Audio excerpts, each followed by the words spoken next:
Stephen Whitesides here with Greenbrier Music, playing on a Ludwig Vistalite. This is the Bonham setup with the 26-inch powerful, massive bass drum.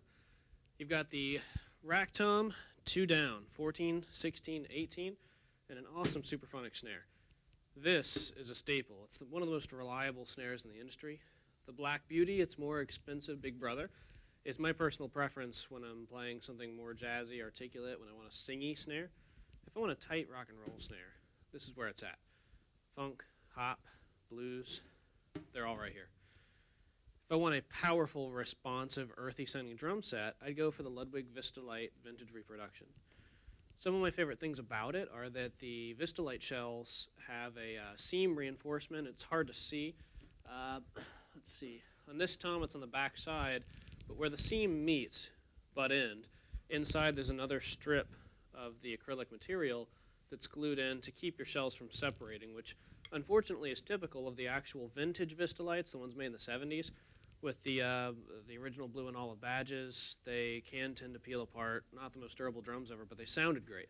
These sound like those, but are much more durable and will probably last a lifetime, and with the same beautiful blue and olive badges. The bass drum.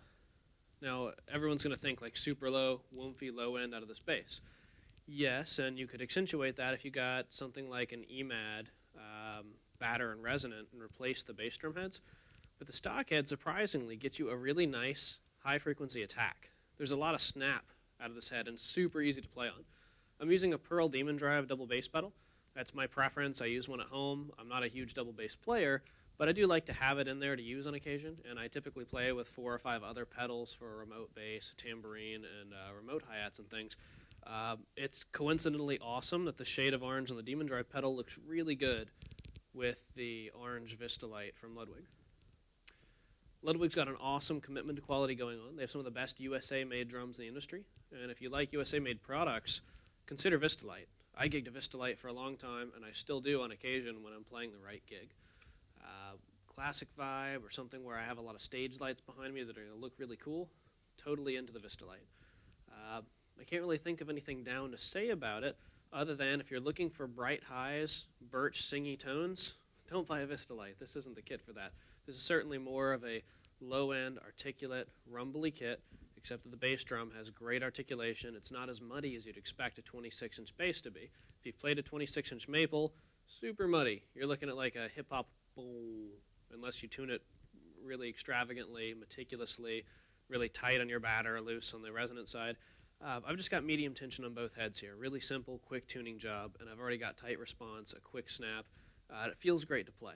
Just so you know, I'm doing Meinl MB20 cymbals here. Figured we go full on rock today, and I'm going to do a separate video on the MB20s coming up here in a little bit. So if you like the way these sound, call 540-372-DRUM or go to greenbriermusic.com to order them. And as always, the first half of the video is a little bit of EQ and a full range of mics to show you what this kit would sound like from the audience at a live gig or recording.